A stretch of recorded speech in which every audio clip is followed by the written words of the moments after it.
இங்க ரோகிணியை செக் பண்ண டாக்டருமே இந்த பக்கம் ரோகிணிக்கு ஒரு சொத்த பல்லு இருக்கிறதாவும் அது மூலமா தான் இன்ஃபெக்ஷன் பரவி இருக்கு. கண்டிப்பா இந்த சொத்த பல்ல எடுத்துட்டா எல்லாம் சரியாயிரும் அப்படின்ற மாதிரி இந்த பக்கம் ஸ்ருதிட்ட சொல்றாங்க. அப்போ ரோகிணியுமே பதறி போயிட்டு டாக்டர் கிட்ட கெஞ்ச ஆரம்பிக்கிறாங்க. இல்ல டாக்டர் வேண்டாம், எனக்கு அந்த பல்லுல வலிலாம் ஒன்றும் இல்லை அப்படின்ற மாதிரி இந்த பக்கம் அவங்களுமே டாக்டர்கிட்ட பேசுறாங்க. ஆனா ஸ்ருதியுமே இருந்துகிட்டு விடாப்படியா இல்ல டாக்டர் அந்த பல்ல எடுத்துருங்க, சொல்ல போனா இந்த மாதிரி பிரச்சனை இருக்க பல்லு இருந்தா ஒன்னு விட்டா இன்னொரு பல்லுக்கு அப்படியே இன்ஃபெக்ஷன் பரவிக்கிட்டே இருக்கும், இப்பவே எடுத்துட்டீங்கன்னா எல்லா பிரச்சனையும் முடிஞ்சிடும் அப்படின்னு சொல்லிட்டு இந்த பக்கம் ஸ்ருதியுமே டாக்டர்கிட்ட விடாப்படியா பல்ல எடுக்க சொல்லிடுறாங்க. அதுக்கேற்ற மாதிரி இந்த பக்கம் டாக்டருமே இங்க ரோகிணிக்கு கரெக்டாக வந்து அந்த வலி மறுக்கிற இன்ஜெக்ஷன் போட்டுட்டு இந்த பக்கம் அந்த பல்லையுமே பிடிங்கி எடுத்துறாங்க. இந்த பக்கம் ரோகிணிக்கு ஐயோ வாயை கொடுத்து தேவையில்லாம நம்ம வாங்கி கட்டிக்கிட்டோமே அப்படின்ற மாதிரி என்ன பண்றதுனே தெரியாம வேற வழி இல்லாம அவங்களும் பல்ல எடுக்க அலோவ் பண்ணிடுறாங்க. இந்த பக்கம் பல்ல எடுத்ததுக்கு அப்புறம் ரோகிணிக்குமே பயங்கரமா பெயின் ஆயிடுது. அதே நேரத்தில் அவங்க பேச முடியாம இவ்வளவு நேரம் நடிச்சுக்கிட்டு இருந்த விஷயம் இப்போ உண்மையாவே மாறிடுச்சு. இப்போ ரோகிணிக்கு உண்மையாலுமே வாயை திறக்க முடியாமையும் அப்படியே வாயை திறந்தாலும் எதுவும் பேச முடியாத மாதிரி ஆயிப்போச்சு. சொல்லப்போனா ரோகிணி இதை பிளான் பண்ண மாதிரியே பண்ணிட்டாங்க. அதுக்கப்புறம் ஸ்ருதியும் ரோகிணியும் இருந்துகிட்டு இந்த பக்கம் வெளியில வரும்போது இந்த பக்கம் ரோகிணி கிட்ட ஒரு நர்ஸ் வந்து ஒரு ஐஸ்கிரீம் கொடுக்குறாங்க. இதை சாப்பிடுங்க கொஞ்சம் பெயின் வந்து குறையும் அப்படின்னு சொல்லி கொடுக்குறாங்க. ஆனா அந்த ஐஸ்கிரீம் வாங்கின ஸ்ருதியுமே இன்னும் ஒரு பாக்ஸ் ஐஸ்கிரீம் கொடுத்துருங்க, சொல்லப்போனா அதையும் நீங்க பில்லே ஆட் பண்ணிக்கங்க அப்படின்ற மாதிரி இந்த ஐஸ்கிரீம் மொத்தத்தையும் வாங்கிட்டு அவங்களும் எப்பவும் போல இந்த பக்கம் ரோகிணி கூப்பிட்டு வீட்டுக்கு வராங்க. அதே நேரம் அந்த மலேசியால இருந்து வந்த அந்த வயசான கப்பல் ரெண்டு பேருமே இந்த பக்கம் மீனா சமைச்ச சாப்பாடை சாப்பிட்டுட்டு ரொம்பவே சூப்பரா இருக்கு, சொல்லப்போனா இப்படிப்பட்ட ஒரு விருதை நாங்க சாப்பிட்டதே இல்லை, ரொம்ப நாள் ஆச்சு இந்த மாதிரி நம்ம ஊர்ல சாப்பிட்டு அப்படின்னு சொல்லி இந்த பக்கம் மீனாவோட சாப்பாட்டை ரொம்பவே பாராட்டிக்கிட்டு இருக்காங்க. இதை கேட்டுட்டு இருக்க அண்ணாமலையுமே கண்டிப்பா மீனா ரொம்ப அருமையா சமைப்பா, எங்க வீட்டிலே மீனாவோட சமையல் ரொம்பவே டாப்பா இருக்கும் அப்படின்ற மாதிரி இங்க மீனாவை அவங்களுமே பெருமைப்படுத்தி பேசிட்டு இருக்காங்க. இன்னொரு பக்கம் அந்த மலேசியா கப்பலுமே எப்படியாவது உங்க மருமக வந்திருந்தாங்கன்னா அவங்க கிட்ட என்னால பேசியிருக்க முடியும், இப்போ அவங்களுக்கு பல்லு வலின்னு போனதுனால எதுவும் பண்ண முடியாம போயிடுச்சு அப்படின்ற மாதிரி அவங்களுமே கொஞ்சம் வருத்தப்பட்டுட்டு அங்கிருந்து கிளம்புறாங்க. அவங்க கிளம்பும் போது கரெக்டா இந்த பக்கம் மனோஜுமே உள்ள வராரு. மனோஜ் உள்ள வந்த உடனே இந்த பக்கம் விஜயாவுமே இவங்க தான் மனோஜ் என்னோட மூத்த பையன், சொல்லப்போனா அந்த பல்லு வலின்னு சொல்லி போனாங்க பாத்தீங்களா அவங்களோட ஹஸ்பண்ட் அப்படின்ற மாதிரி இந்த பக்கம் அந்த மலேசியா கப்பலுக்கு இன்ட்ரோடியூஸ் பண்ணி வைக்கிறாங்க. அதே நேரத்தில் மனோஜுமே எப்பவும் போல அவங்களுக்கு வணக்கம்லாம் வச்சு ரொம்பவே ஹாப்பியா அவங்களுமே இவங்களை வழி அனுப்பி வைக்கிறாங்க. இன்னொரு பக்கம் இங்க ரோகிணி எங்க அப்படின்னு சொல்லி கேட்கிறப்ப தான் அவ பல்லு வலின்னு போயிருக்கா அப்படின்னு சொல்லி சொல்றாங்க. அதே நேரத்தில் இதை கேட்டோன்னே மனோஜுமே எனக்கு கால் பண்ணிருக்கலாம்ல, நான் வந்திருப்பேன்ல, நான் போய் ரோகிணியை கூட்டிட்டு போயிருப்பேன் அப்படின்னு சொல்லிட்டு அவருமே கொஞ்சம் ஷாக் ஆகுறாரு. பட் ஆனா அங்க பக்கத்துல இருக்க முத்துமே ஸ்ருதி போயிருக்காங்கடா நீ கவலைப்படாத அப்படின்ற மாதிரி இந்த பக்கம் அவங்களுமே கொஞ்சம் சமாளிக்கிறாங்க. இன்னொரு சைடு இந்த மலேசிய கப்பல் வீட்டை விட்டு கிளம்பின அடுத்த செகண்டே எப்பவும் போல ஸ்ருதியும் ரோகிணியும் இந்த பக்கம் வீட்டுக்குள்ள வராங்க. அவங்க வீட்டுக்குள்ள வந்த உடனே இந்த பக்கம் முத்து கன்ஃபார்ம் பண்ணிடுறாரு, கண்டிப்பா இங்க ஏதோ ஒன்று பெருசா நடந்திருக்கு அப்படின்ற மாதிரி இந்த பக்கம் ஸ்ருதி கிட்ட என்ன ஆச்சு அப்படின்ற மாதிரி கேட்கறாங்க. ஆனா ஸ்ருதியுமே வந்த வேகத்துல அங்க வாங்கிட்டு வந்த ஐஸ்கிரீம் எல்லாருக்கும் ஒன்னா எடுத்து கொடுத்துட்டு இருக்காங்க. உண்மையை சொல்ல போனா ரோகிணிக்கு உண்மையிலுமே ஒரு பல்ல புடுங்கிட்டாங்க, இந்த மாதிரி ஒரு சொத்த பல்ல இருந்துச்சு அப்படின்ற மாதிரியும் அதுக்காக தான் ஐஸ்கிரீம் கொடுத்தாங்க, அந்த ஐஸ்கிரீம் நான் எல்லாருக்கும் வாங்கிட்டு வந்தேன் அப்படின்ற மாதிரி எல்லாருக்குமே அந்த ஐஸ்கிரீமை பிரிச்சு கொடுத்துட்டு இருக்காங்க. ஆனா இதெல்லாம் பார்த்துட்டு இருக்க ரோகிணிக்கு பயங்கரமா கடுப்பாகுது, இந்த ஸ்ருதி வேணும்னு இப்படி பண்ணிட்டாங்க அப்படின்ற மாதிரி இங்க ஸ்ருதி மேல கொஞ்சம் கோவப்பட ஆரம்பிக்கிறாங்க. அப்ப விஜயாவுமே இருந்துகிட்டு என்ன ரோகிணி இந்த மாதிரி உனக்கு பல்லு வலி மட்டும் வராம இருந்துச்சுன்னா கண்டிப்பா உங்க அப்பாவை பத்தி எல்லாம் கேட்டிருக்கலாம் அப்படின்ற மாதிரி இந்த பக்கம் அவங்களுமே அந்த மலேசிய கப்பல்கிட்ட பேசின விஷயத்தை பத்தி ரோகிணிட்ட பேசுறாங்க. ரோகிணியுமே அந்த மலேசிய கப்பல் விஷயத்தை வெளியில எடுத்த உடனே இவங்களுமே இல்லாத எனக்கு ரொம்ப ஒரு மாதிரியா இருக்கு, பெயினா இருக்கு, நான் போய் ரெஸ்ட் எடுக்கிறேன் அப்படின்னு சொல்லிட்டு அவங்களுமே அங்க இருந்து கொஞ்சம் மூவ் ஆகி போயிடுறாங்க. இதை பார்த்துட்டு இருக்க முத்துக்குமே ரோகிணியை பத்தி ஒரு முக்கியமான விஷயத்த கன்ஃபார்ம் பண்ணிடுறாரு.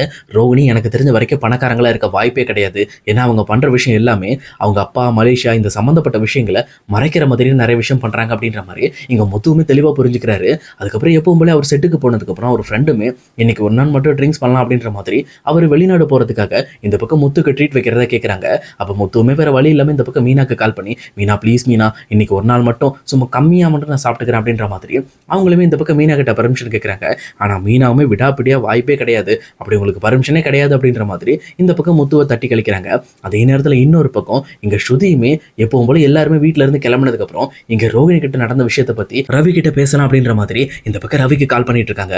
ஆனா ரவியுமே அங்க ஒர்க் பண்ற ரெஸ்டாரண்ட்ல இங்க பொங்கல் செலிப்ரேஷன் வரதுனால அந்த செலிப்ரேஷனுக்கு ஏற்ற மாதிரி அங்க வர கஸ்டமருக்கு கிஃப்ட் கேம்ஸ் அந்த மாதிரி நிறைய பிளான் பண்ணி நம்மளோட வியாபாரத்தை எப்படி வந்து அதிகப்படுத்தலாம் அப்படின்ற மாதிரி அந்த ஓனரோட கன்சல்ட் பண்ணிட்டு இருக்காங்க. ஆனா இந்த பக்கம் இது எதையுமே தெரியாத ஸ்ருதியுமே இங்க ரவிக்கு கால் பண்ணிக்கிட்டே இருக்காங்க.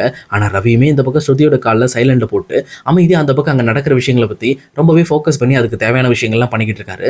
ஆனா ஸ்ருதியுமே ரொம்ப கோபத்தோட ஒரு முக்கியமான விஷயத்த சொல்றதுக்காக இவன்ட்ட கால் பண்ணிக்கிட்டு இருந்தா இவன் கால் அவாய்ட் பண்ணிட்டே இருக்கான், ஒரு எமர்ஜென்சினா கூட கால் எடுக்க மாட்டானா அப்படின்ற மாதிரி அவங்களும் ரொம்பவே டென்ஷனாக ஆரம்பிக்கிறாங்க.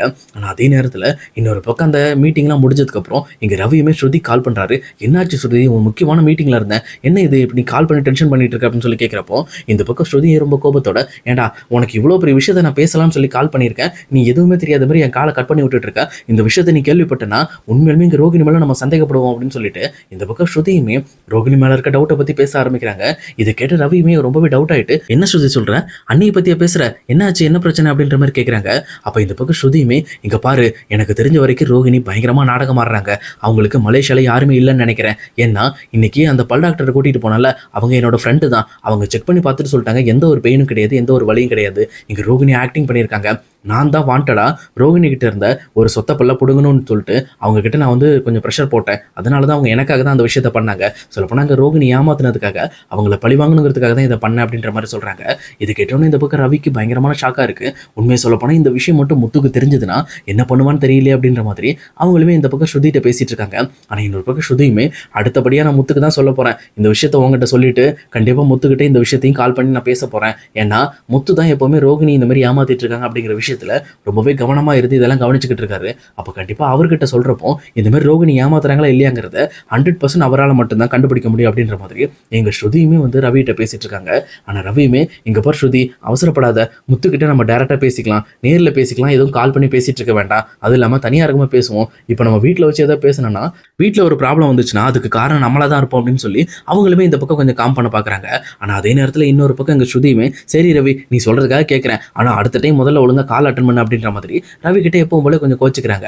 ஆனால் இன்னொரு பக்கம் இங்கே முத்துவுமே மீனா கிட்ட எவ்வளோ பர்மிஷன் கிட்ட மீனா முடியாதுன்னு சொல்லிடுறாங்க. அதே நேரம் முத்து அவங்க ஃப்ரெண்ட்ஸ் கிட்ட, இல்லடா வாய்ப்பே இல்லை, இந்த மாதிரி மீனா வேணவே வேணான்ட்டா, இப்போ போய் நான் குடிச்சிட்டு போனால் அப்படிதான் என்ன ஒன்று இல்லைன்னு பண்ணிடுவா அப்படின்ற மாதிரி அவங்களுமே அவங்க ஃப்ரெண்ட்ஸ் கிட்ட சொல்லிட்டு இருக்காங்க.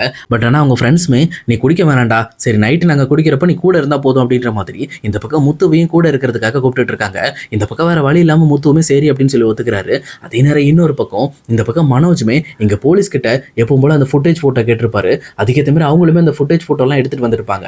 பட் ஆனால் அந்த டீட்டெயிலை இந்த பக்கம் மனோஜ் கிட்ட கொடுக்கறதுக்கு ரொம்பவே இழுத்து அடிச்சுக்கிட்டு இருக்காங்க. என்ன மனோஜுமே ரொம்பவே கட் அண்ட் ரேட்டாக ரூல்ஸ் அண்ட் ரெகுலேஷன்ஸ்லாம் சொல்லி இந்த பக்கம் அவங்க கிட்ட வந்து வேலை வாங்கிட்டு இருப்பாரு.